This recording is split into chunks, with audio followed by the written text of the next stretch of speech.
Hi, hello. We are going to finally discuss quantum numbers in the part 7 of this lecture of chapter 3. Let's review how we come to this place of learning about quantum numbers and what are quantum numbers. Since chapter 2, we're discussing about structure of an atom. We said atom contains nucleus, a tiny area compared to the size of the atomic circumference around the nucleus. So nucleus contains protons and neutrons, and outside of the nucleus there are electrons, and electrons are based on the Bohr's model and Louis de Broglie research, as well as Schrodinger equation. We came to, and also Heisenberg uncertainty principle, we came to come to conclusion that electrons are found to be at one particular distance approximately outside of the nucleus, and there are many different areas where electrons are found. And we said that as the size of those shells increasing, you can fill in more electrons, and there must be some method to this madness of how these electrons are found. And when I discussed the Schrodinger equation previously, I said that his complex mathematical equation is actually help us identifying where you can find the more electron density around the nucleus. And here we are going to discuss the results of the Schrodinger equation in identifying where the electrons are to be found outside of the nucleus. And this is, like I said before, is kind of a GPS address for the electrons of any atom. So if you know it, you can pinpointly tell, is it close to the nucleus, away from the nucleus, and how far away, and is it going up or going down? All of this fun information. So this is kind of very important for you to master this topic. All right, so this is titled as quantum numbers, and these are required to describe the distribution of electron density in an atom. That's what we are going to do. And because I said like this is a kind of GPS location, like it has the coordinates and all of that. So there are total of 3 different quantum numbers that we are going to discuss. Let me put the first quantum number to help us determining the atomic orbital. What are we trying to find is the atomic orbital. Atomic orbital is the one that holds the electrons. And because you are hearing for the first time now, I can tell you what is its capacity to hold the electrons. A atomic orbital will hold a maximum of 2 electrons.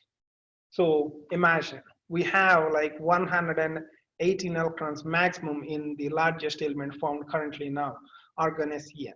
So if each orbital can only hold 2 electrons, see how many orbitals you need. Let's do the math. 59 orbitals at least you need. So you need to talk about where are these 59 orbitals. Let's say atom with 30 electrons, you need to have 15 orbitals.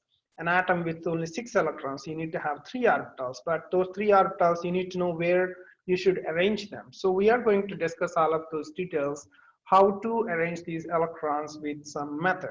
So the first one you need to know is the principal quantum number. There are a total of 3 quantum numbers you need to know. You must know to find the location of an atom. And we are going to use this a lot throughout the chemistry class. If you take organic chemistry, maybe much more. Not maybe, much more. So let's discuss the first one is called principal quantum numbers. It designates the size, where size or the area where the electrons are found outside of the nucleus.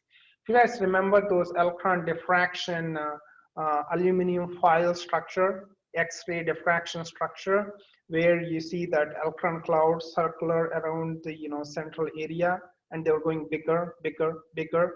Those are basically principal quantum numbers, just different shapes, and we call them as shells.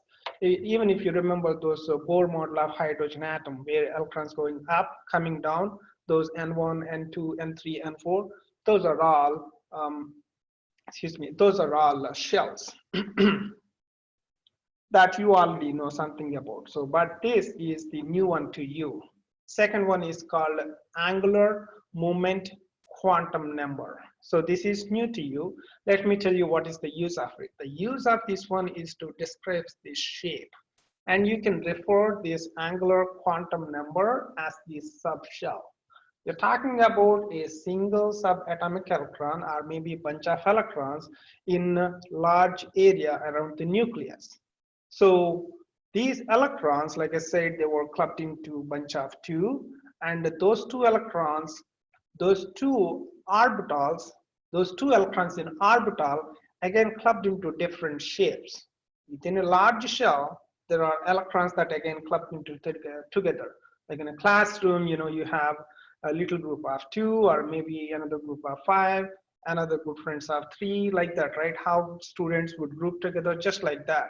You will have these subshells where within a large shell, you have a subshell where electrons that has the likeness group together. And we call it as angular moment quantum number L. And the last quantum number you need to know is magnetic quantum number, ML. So it specifies the orientation, or in other words, what is the coordinate? So like it's a 3D shape, right, universe? So you have like x-axis, y-axis, and the z-axis. So these electrons, I can think of them as negatively charged particles, and they have this charge and also this magnetic field around them.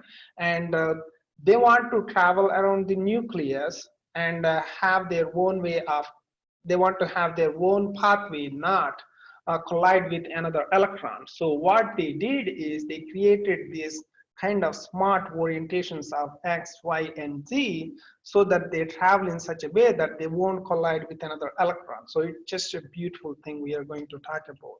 So it's going to talk about the shape, how they were found.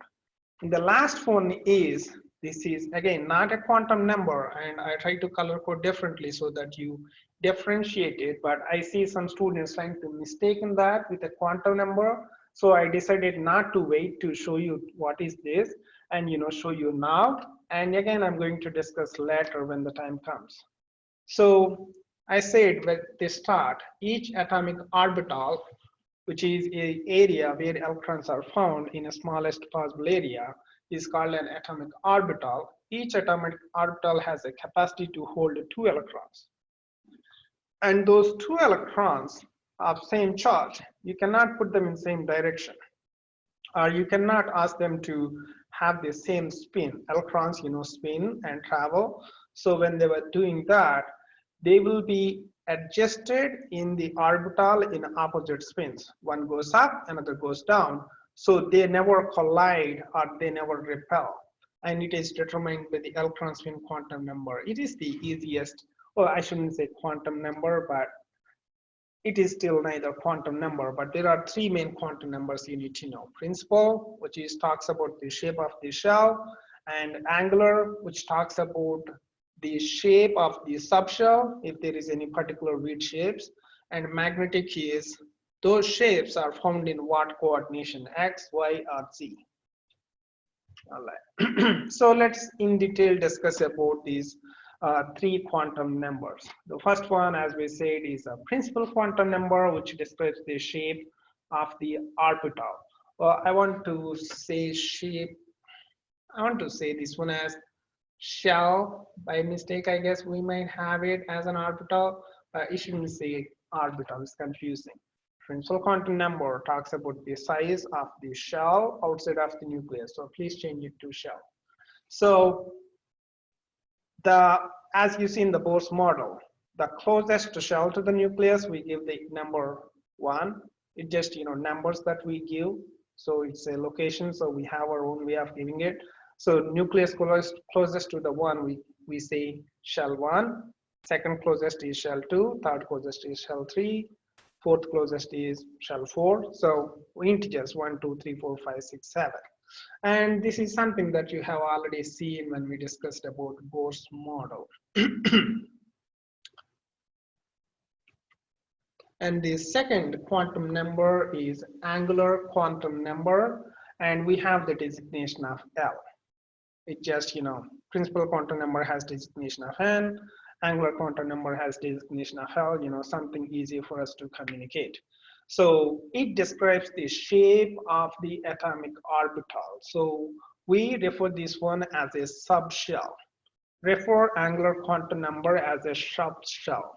You have a principal quantum number, the shell, and within a shell, you have a subshells where areas of electron dense is larger. Those call them as that we call them as angular quantum number L.